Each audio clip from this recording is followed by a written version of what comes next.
Hello, everyone. Welcome to Revolutionary Health. I'm Charles Stevens, the Executive Director of the Counter Narrative Project. And I never know which camera to look into. Lots of cameras here this evening. Thank you, Johnny. Johnny just directed me to the right camera. I'm like, Counter Narrative. All right, welcome to Revolutionary Health. I'm really excited for the conversation we're having this evening because it's Halloween, which is my favorite holiday. So some of us have our costumes. You'll see what I'm talking about. I have a mask from another movie because I knew that if I didn't bring a mask, David would be very upset with me. So it's Halloween. So we're gonna have a little fun. We're gonna talk about that a little bit, but we're really here this evening to talk about voting. This year, the Counter Narrative Project launched Black Gay Vote as both a way to do voter registration, but also to raise awareness around fighting voter suppression, which is something that's near and dear to our heart. And so this show is kind of the culmination of those projects as we are going to have a discussion around just what voting means. And in many ways, voting can also be important to our health, certainly on a policy level. And so I want to just open it up for my amazing group of guests to introduce themselves, as well as my co-host, Michael Myers. I'm sorry, I like Freddie better, but whatever. I am Michael Myers. I say you jump across the table. Like, I'm a little freaked out. Michael Myers is trying to shake me. What is this? This is Oz or something? I need a dildo. Oz. Oh my gosh, that's so funny. Triggered. All right, so introductions. What's a part of the introductions? I'm Damian Denson. Mm-hmm. I'm from Atlanta. I'm Michael Myers. Hi. Fuck with me. Hopefully, Dr. David Brex will join us at some point Yes. during the conversation. Yeah, I like Dr. Malebranche better. My name is Devin, Barrington, and I'm happy to be here with you all this evening. Thank you. I'm so glad that y'all joined us because David's back. Where have you been? Hey, y'all. Mike had to take a break, so I'm here now. The magic of TV. Hey, look at that. It's And all our folks are joining. Hey, James. Hello, Art. So I'm really happy that y'all joined us. We're planning this discussion. I was like, oh my God, who can talk about voting with us? And you two definitely came to mind because in your work, you both have, I think, been extremely instrumental in really raising awareness around, the importance of voting through your respective civic leadership roles and so forth. So that being said, why don't we just jump right in, huh? Okay. And also, please feel free to join in the comments. We want to hear from you. We want to hear about both your experiences voting this year. We also want to hear about why do you think it's important to vote? Like, why is it? And we also, and I respect people. Like I understand that voting is a very urgent issue and it's something that's really important to me. But I also understand that, there are reasons why people may choose, for whatever reasons, not to vote. I think especially for our community, we have to realize that, there have been a lot of folks that feel very failed by American institutions. Mm-hmm. So when people have been failed, right, certainly with the criminal justice system, right, with the educational system, with the healthcare system, right, how on earth what would give someone incentive to want to vote, right, and participate? So we understand that perspective, but we're also here to share our perspective on why voting is important to us as well. But I have to say that I think one of my favorite frames is from Black Youth Project 100. I want to give them a shout out because we love them. I think a few years ago where they said voting is like harm reduction. And I was like, that's perfect. It's like the perfect frame. So why don't we start with our first time? So what was your first time voting like? Oh, my first time voting. Your first time voting. That's the other show. It almost took a left. That's the other show with Daddy Rod. Glasses off. I'll fight you back when Daddy Rod comes back. Okay, wonderful. So my first time voting was really interesting because I had actually been participating in registering people to vote before I was able to vote. I started a political organization in my high school, Stevenson High School. Shout out to Stevenson, Stone Mountain, East Side, Zone 6. I'm rolling my eyes right now. You're a West Side kid, aren't you? Oh, you would be. Okay. But anyway, and so I was registering juniors and seniors along with the rest of my organization to vote. And so when I went to go vote, it was not necessarily that special, but it was just something that I knew that had to be done because you're right. Charlene, the founding national director for BYP 100, framed it perfectly. It is harm reduction. And so when I looked at it, then I didn't necessarily have the same language, but I knew that none of the people that we were voting for were perfect, but it just had to be done. Yeah. What about you, David? What's your first time like? Yeah, I don't think I can remember the first time I voted. Like it wasn't like a special, and it must have been 1988 because I was 19, and so it probably I think that was with George H. Bush. And someone else, because Dukakis. Yeah, and so I believe I voted for Dukakis, but I remember being particularly struck by the whole political thing because there was they still were pathologizing. I mean, pathologizing black men has gone back as long as whatever. But they were pathologizing Dukakis over some man that supposedly, some black man that he let get out of jail and then he murdered somebody. The Willie.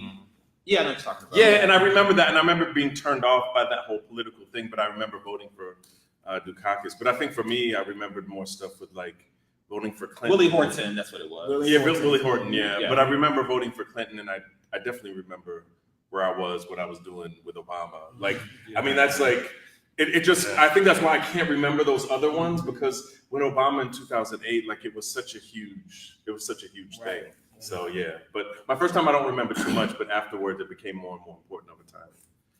Yeah, I'm similar to David. I think because we kind of of a certain age, we can't remember that far back. But I do know that it had to have been in New Orleans around '96. I attended Xavier, one of the historically black colleges and universities. And so at HBCUs, there's always that civic push to be involved. So I remember that aspect and being a college student and knowing that voting is the right thing to do. But it was one of those thoughtless, checking off the box things. I don't think I felt an emotional connection to my voting until 2000, Bush Gore. And at that time, I was living in New York. And my awareness about policy and civic engagement had improved because I had matured and grown up. And this was the first time that it didn't go the way that I expected. Because I always thought of my vote as following a trend, because I was coming through from the Clinton, where it was democratic and progressive in a sense. And so that was the first time I got the slap that, and I'll probably be a little too partisan, but that was the first time. My apologies. But that was the first time my vote felt a certain way. It was an emotional connection to the vote. And then I realized this is very important and I need to continue to do it or exercise it. What I love about what y'all shared is that part of what sometimes gets us out to vote is an emotional connection to a candidate. It may be that we may identify with the candidate. It may be that there may be something in their biography that might resonate for us, or it may just be that we just kind of like what they bring to the table. So we realize there are a lot of reasons why people vote, and that's definitely one of them. For me, I would say my first time voting, it actually was the 2000 election, well, the first presidential race. I guess I was like, 19 or something. And I remember voting in the Democratic primary, and I felt so proud of myself because I watched the debates and just started to sort of learn and research and so forth. But yeah, it was such a remarkable time. And, and I think in many ways I was politicized through that whole, the early aughts were no joke, right? Especially for, sort of like younger generation Xers and older millennials. But I just, but let me also say, my parents voted, right? So growing up, my mother was a baby boomer. My dad had me later in life, so he was of the I guess what's called the World War II generation. He actually fought in World War II. So my father, especially for him, and even my mom, they both grew up in Jim Crow South. So I grew up in a house where I knew what was at stake with regards to voting, and I also know what it means. I mean, to have parents, especially my father, that grew up in a time when voting was absolutely dangerous, if not forbidden, in many cases. Related, we are actually planning a trip to the National Peace and Justice Memorial, I think it's called, in Alabama, the lynching museum, right? But I had gone there in the summer, and one of the things that struck me was how many Black folks, especially Black men, have been lynched for even trying to register to vote, right? So there are certainly political circumstances that's around it. I see we have a comment from Morris Singletary, who says, I feel in recent times that folks are, folks really feel their voice does not count because of their misunderstanding about the Electoral College. Mm-hmm. 2, what our ancestors really went through for themselves and for the future, which is now and beyond. Mm-hmm. And 3, as what a community really can do when we come together, I guess. The women of Alabama showed us what togetherness can do. Thank you, Morris, for sharing that. So if we can just talk a minute, what do you think are some of the barriers that people experience to voting? Mm-hmm. What are some of the barriers that, especially people in our community, that they may come across when they're trying to vote? I think one of the biggest barriers is the lack of knowing what to vote for and always feeling like we're voting against something, right? Mm-hmm. And so oftentimes, I actually heard former state senator Vincent Fort say it, and it really resonated with me because he was talking to his colleagues, which were around his age group or older, many of them state and local elected officials, and really talking about, instead of always waving the finger at Black millennials particularly, and actually a fun fact, Black millennials are the most politically active group of millennials across racial groups, right? And it's not surprising because we understand, a lot of Black millennials understand the time that we're in and understand that it's an imperfect system, but we have to participate in it because it is harm reduction. Because to not participate in it means that oftentimes it's not just that they won't provide services, they actually can operate not within your best interest. It could be very dangerous towards you if you are not participating in the political system within your community. So I think that the first barrier is not knowing what to vote for, right? And I think a lot of it is around bringing back imagination around what's possible. I think I've been really interested in the concept of merging Black futurism, Afrofuturism with the political place that we're in right now. And I think we really need to be, I'm voting because I'm imagining a new future. And this is one part of it, but it's an essential part of it. We have to build the plane as we fly it. I think another barrier is the traditional voter suppression that has always been going on in this country. So it's been in various forms, Jim Crow to now where, people can be purged off the voter rolls, not know that they were purged off the voter rolls, had even participated in elections 2-4 years ago, and they were purged off the voter rolls for whatever reason. Another person that I know was trying to get registered before the election at a new address, didn't get their registration card in time to do it for early voting, decided to just use their old address. And then when they sent the new registration card, it was intentionally wrong. There's no way they would have spelled their name like that, but it was wrong on the voter registration card. So if they hadn't voted from their old address and they used that voter registration card less than a week out before the election, they would not have been able to vote. So there's voter suppression that happens at a variety of levels, at the federal level, definitely at the state level. At the local level in metro Atlanta counties, I wouldn't necessarily call it voter suppression, but we definitely need to scale up the capacity of our local voter election boards to be able to do their jobs in ways that are more sufficient. We know that any election in metro Atlanta, we're always up until 2:00 in the morning waiting for Fulton County. No shade to Fulton County, and it is the largest county in the state. But in 2018, there should be more ways to, expedite that process. So I think it's a culmination of, not knowing what to vote for, and then also the traditional voter suppression. And then I would say disappointment. Thank you. Now, David, you voted in you voted in College Park. What was your experience like when you went to go vote? Yeah, I voted. I was coming back from Alabama, and I was coming up 85 North, and I was just curious. I'd written down this list. I make checklists a lot of what I need to do for the week, and I wrote down early voting, and it was a Sunday. And then I thought to myself, well, I can't. And then a friend of mine said, well, I'm bringing my mother to vote at the College Park City Hall or the library, whatever it was.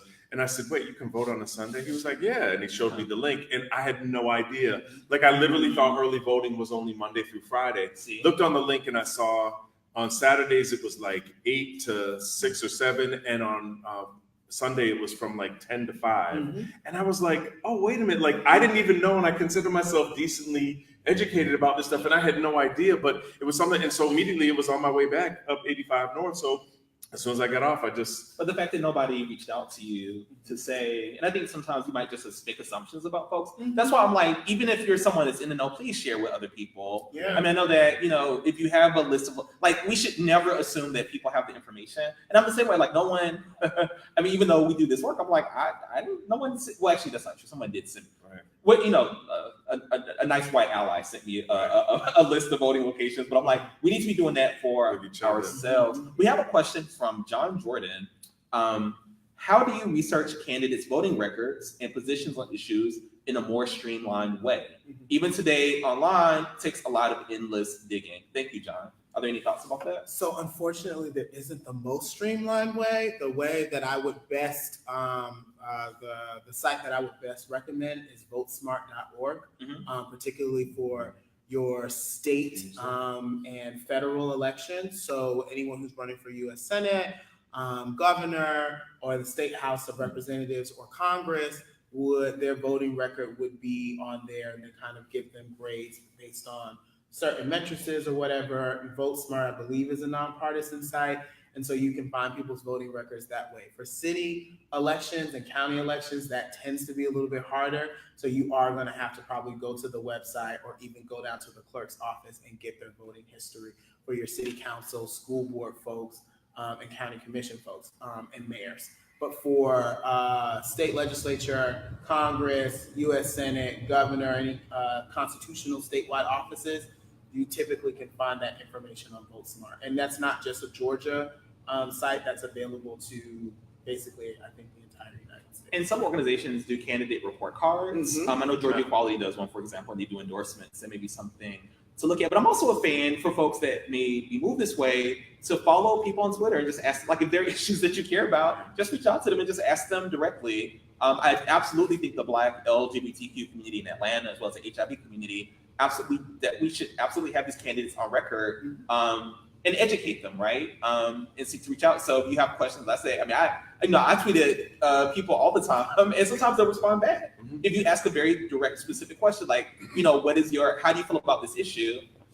Just so that you can go in. Now with the bond referendums and the ballot measures and stuff like that, it gets a little bit more complicated. But I'm a firm believer. Yeah, but if you are a policy wonk, definitely go and do that type of research and talk to your candidates. But I think the average person is not. And I think the point that you did mention is there are organizations that are vetting candidates. And if you don't have the time to go through every policy issue, every point by point, find an organization that you do align with and see who they are endorsing. And then that selection can be made easier. Now, that, no organization is going to be 100% fit for you, any voter. Right. So you still have to do your due diligence about specific issues that are important to you. Yeah. And I also want to add to your first question about why the difficulty of getting people out to vote. I think there is also, in the communities that we work with, there is a sense of defeat that going into the voting booth and checking this box is not going to change my life today. So why? And I know we get why, but I don't think the average person has that level of do something about that particular issue, because that, getting food on the table, securing your housing, voting is a long-term solution to something that you're dealing with immediately. I don't know how to, for some people who are in that circumstance, connect those dots and bring them to the poll. And I think that's a lot of work a lot of candidates are doing now, and trying to sell that message and say it is important and this is why and this is how it affects your today by voting now. But I think that's a hard sell. But I think that part of it is up to us. So I go to my, in my barbershop, we talk about voting. My barber actually is taking off election day, and he's giving people rides to the polls. Yeah. So I think it's just stuff like that, in our regular everyday life, just having conversations. And not so much about vote for this person, vote for that person, but just about why you're voting. I mean, even the symbolism of wearing the little voting sticker. It's a conversation starter, but I think sometimes we don't engage each other outside of our bubble sometimes. I think that, like I oftentimes, a lot of people would assume that I come from a very political family. I do not. I mean, my mom votes, my grandmother, they vote. But, my grandmother and my mom are from Jamaica, and they can tell you about very opposite of Jim Crow, but also very violent to vote in Jamaica, because at the time in the Caribbean, you had political parties and politicians that held political offices like prime minister for 20, 30 years. And the way that they did that was by empowering street gangs and voter intimidation. And these were, some of them were black and some of them were white, but this was in the Caribbean, and the racial politics still showed up there. But they still vote. My mom always talks about, at the end of the day, I'm still responsible for paying this mortgage. I'm still responsible for paying this car note. I'm still responsible for my retirement, and I'm still responsible for taking care of my household and my family. But also sees the value in voting as well. So it has to be a both and. Yes, the immediate stuff oftentimes we are responsible for, but if we look at the climate that we are in right now, I mean, if you even, and we're not just talking here, globally, particularly for Black people, voting really matters. If you look at what's happening in Brazil right now, that is scary. That is frightening. It could destabilize that entire region. One of the largest Black populations outside of Africa and the Western Hemisphere. And so voting is particularly important. And so we oftentimes think about today, but I guarantee you 15, 20 years ago, we would never think we would be in the situation that we're in today, globally, nationally, and locally. We have some comments. William Jeffries, Hey, Billy. the fourth, Hey! says, I appreciate you guys for doing this work. Y'all are such assets to our community. Thank you. Thank you so much for that. Love Nola says, we are witnessing how voting impacts us every day, but it's hard to correlate policy to every day until it touches you personally. Mhm. In a lot of places, the prosecutors are elected. Judges in many places are elected. And I'm like, looking at the failures of the criminal justice system and the lives of Black folks, I think that is absolutely something that we should think about. Not telling you how to vote. I'm just saying that they're like, those are people that down ballot races are so races. important. Actually, Color of Change, BYP 100, and Dream Defenders were anchor organizations for the Black Lives Matter movement. Had particularly focused in on district attorneys and prosecutor races and state's attorneys races. I think they got involved in the state attorney's race in Florida with the woman who was the prosecutor on the Trayvon Martin case. But those races are very much important. in Missouri, the prosecutor that in the Michael Johnson in St. Charles, Missouri, an elected position. Yeah. I'm saying. Yeah. So and a lot of people say, you can get disillusioned, because I feel the same way Damian did. And I forgot about the 2000 election. I don't know whether I just wiped that. I just flushed that down the toilet of my mind. As Damian was bringing it up, I was like, oh my God, I remember that shit. One of my friends did not vote in that, like he didn't vote. He told me and I started talking to him over that. Like, Yeah, and it's crazy because on federal levels with the electoral college and stuff, you can become very disillusioned. And there's things where we tend to congregate around people who have the same political views as ourselves. So we get into this rallying thing where we're thinking that everybody's thinking the way we do and everyone's priorities are the same as our priorities, so everyone's going to vote the same way we do. And then when it doesn't go that way, you're like, oh shit, like what happened? But it can lead people to feel that your vote doesn't count on a federal level. But I just want to say, like, on a state and local jurisdiction, like every vote counts. Like every vote counts. So even if you don't think it's going to matter on a federal level or a larger level, like locally, look into what's going on in your communities, your quality of life, the kind of schools you go to, your children go to, the way people are prosecuted. They even had on the ballot this year something about allowing alcohol sales at 11 o'clock in the morning. And I was like, oh, I didn't know all these things came on there. The mimosa bill. And so when I voted, I was like, oh, this is curious, because I remember the time when Atlanta didn't allow. You couldn't buy liquor. You couldn't buy liquor on a Sunday. Saturday, 11:50 p.m. So the fact that they're actually doing it now and trying to make it earlier is interesting, and it shows a little bit of progress. And I was like, oh wow, I didn't know all these things. But that's one of the things that I want to say, that we don't know a lot of the other stuff. So as much as we don't know the candidates and what their beliefs are and what their records are, we also don't know some of these smaller things. And I did want to say this. While I was there, I noticed that there were a ton of Black people there. So all these media things are saying black people aren't getting out to vote. Like there were tons of black people there early voting. The system was efficient, so we got through things quickly. The third thing was you have to really sit and take your time with the wording. Because I was reading some stuff that was like, this amendment will upend the amendment that reversed the decision that forwarded and I was reading through it and I was like, what the fuck is all this? You can print out the ballot in advance. And you can print out the ballot in advance, and you were telling people to do that. But just while you're there, if you don't get a chance to print out the ballot in advance, don't feel rushed. Take your time, read it until you understand. I don't know if you can ask people like what it means, but I wish you could, but just read it until you have a good understanding of it. Because I almost got to a point, some of the things I was like, which way is this again? But I want to put an open plug out there. State Representative Park Cannon has made herself available. Like, email her. Her email is park.cannon@house.ga.gov. That's her legislative account. Feel free to email her and ask her about the ballot referendums and the things that are on there outside of the candidates, and she can give you the information. The other thing is that yes, it is, the media and some black folks even feed into this, that, we don't vote. That's just not true. I think part of it is, and we need to get better about this. I would love if the black LGBTQ community, if not nationally, at least in some southern states, we should absolutely issue report cards and candidates.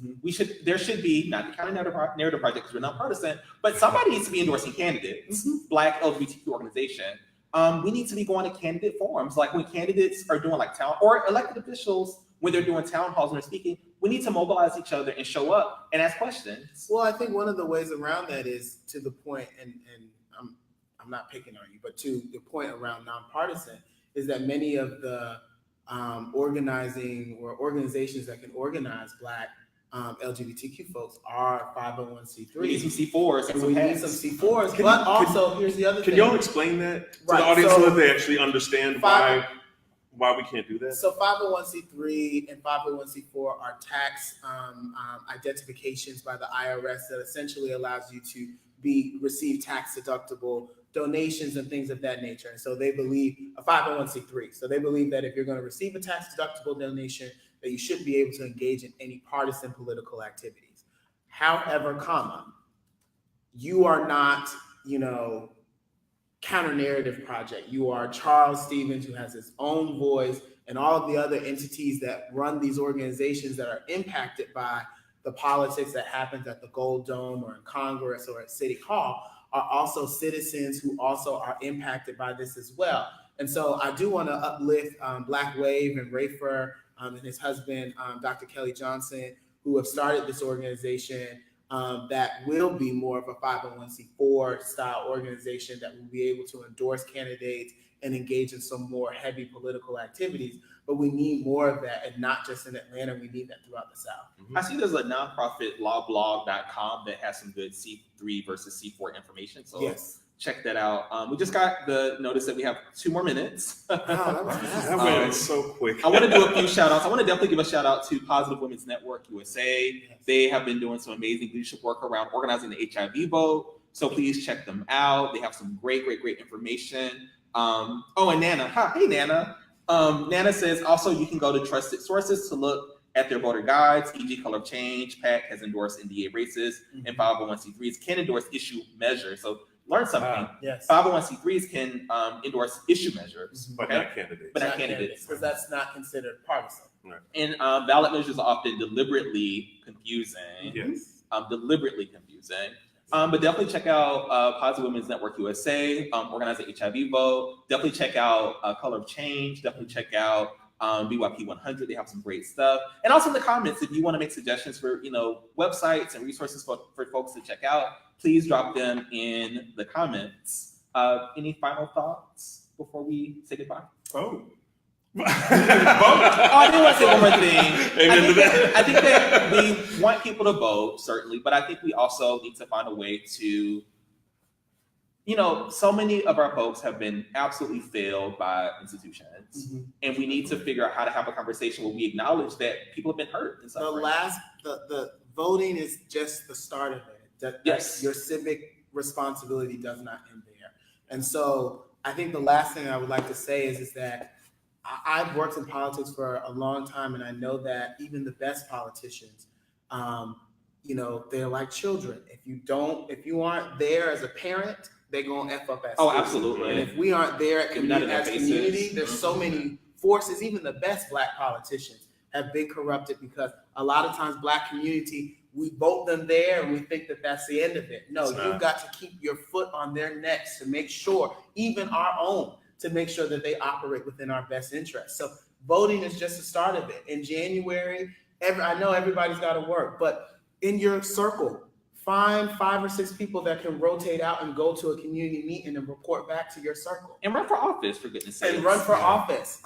The last thing I will say is that this time, particularly for Black folks, as you are voting, imagine the future that you want. Recognize the reality that we're in right now, and imagine the future that you want for Black folks that's rooted in equity, that's rooted in liberation, that's rooted in freedom. Right. This is a part of that recipe. No, voting is not the entire dish, but it's a part of that recipe. So please just think about the future and research what's going on in Brazil. That is really, really scary, and it could happen here. Damian, I know you have some research, some data. You want to share your data? Well, Dr. Damian? I mean, I think we've kind of we can go. I mean, I was just gonna quote the figures for nice. At the current state, as of Monday, 40% of 18 to 29-year-olds plan to vote in the midterm elections, but in Georgia specifically, 19 to 28-year-old voter turnout is up 476%, with African Americans up 165%, Hispanics up 571%. This is just that age group. So, because the hope is that the young people save us. Yeah. So, but that, of course. But that's always been the hope. I mean, every political revolution, young folks. It's always young folks. I mean, absolutely. Representative Cannon's House district has seen the highest number of early voting. And it's really because she's been out there telling her folks to vote. 364% over 2014 an increase in early voting in her House district, District 58. I wanted to say I like the idea of harm reduction, and I think for 2 reasons. One, because the analogy that I get working in the HIV field around harm reduction, a lot of times we use, especially with needle exchange. Mm-hmm. And so if people are, sharing needles when they're injecting drugs, no one is saying, yes, keep injecting drugs, but you're saying, hey, we want to give you clean needles. So in the meantime, you don't contract hepatitis B, hepatitis C, or HIV while you're doing this, knowing that's not the long-term solution, but that's going to be something to reduce some of the harm later. And I also think there's an analogy with hospitals, because people can become very disillusioned by systems. And when you were talking, you reminded me of this. A lot of us, and particularly in the Black community, we don't trust medical systems. We don't trust doctors. We don't trust hospitals. We brought our grandmother in there for eye surgery. She ended up dying, had a complication for something. You went in for a simple procedure. You got your leg cut off. All these things happen. And I try to explain to patients a lot of times, they say, well, I don't want to go through doctors. I don't want to take my medication. I don't want to do this because we're carrying this trauma around with us a lot. And I try to tell the people, look, that doctor, that hospital, those administrators, they go home and go back to their families. They go to bed. You staging some kind of protest that you're not going to do something actually impacts your health at the end of the day. So if you say, I'm not going to take this pill, I'm not going to do this, the doctors and the administrators, they go home and they go to their families and they're fine. You're still with that health condition there. If you're saying, I'm just not going to do that, you shoot yourself in the foot and you cut off your nose to spite your face. And I'm trying to tell people, like, you can't do that. And this is the system we have. So I do respect and understand when people say, look, with voting, I'm disillusioned. This is a bullshit system. Yes, it's all of those things, but unfortunately, it's the system we have. And I have to go to the doctor. And I like it's some bullshit. But I like what Devin said about you're looking towards the future, and if you want to experience some kind of more Afrocentric, some more affirming, some more positive future for us all. Yes, it's an imperfect system right now, but hopefully over time we get to change it, and we may not see it in our lifetimes at this table. But our generations after us may see it, and that's important because we don't want to not sow the seeds when we had an opportunity to do so right now. All those Black revolutionaries out there talking about don't vote, the system, this, that, and the third. If you think that we're going to be able to build this new future for Black people, we're going to be able to nation build, and we don't participate in what's going on in the meantime, and that's not going to harm us, and that we're not going to be the target. Hello, the Justice Department has said Black identity extremism is a thing. They are surveilling people in our community. it is imperative that we have members of Congress and that the Democrats, for the most part, get back the majority so that you can drag someone's ass like Jeff Sessions into hearings and say, why are you targeting these Black folks? And that's not going to work. And if you do that, we're going to cut funding. Okay? But it also means that, hello, Democratic Party out there, for folks who are out there, and I know we're not supposed to be partisan, but regardless of party affiliation, people are tired of feeling like they're taking advantage of and used, right? For someone else's agenda. And so I understand all of those things. I've seen it up close. That's why I don't work for elected officials anymore. But I also recognize to completely disengage from the process is probably one of the most harmful things we could do as a community. Shout out to Kanye West. He felt used. Well, now I'm going to close on the amazing quote that Nana left. I'm going to close on this amazing quote that Nana left. She's quoting China Nicholas. Vote like your organizing conditions depend on it. We're going to have to organize either way. Yes. Thank you so much for checking us out. Please follow us on Twitter at Building Desire. Please like us on Facebook. Please join our email list at thecounternarrative.org. And please subscribe to our YouTube channel. I want to again thank our amazing panel of guests to hold the space for us. I also want to make sure I shout out Johnny and Alvin, who's holding it down, his crew, producing this work. Oh, and I think we're going to have a final Michael Myers is back. Uh-oh. If you don't vote, he's going to come see you. Right. Yeah. All right, y'all. Thank you so much. See you next week. This hand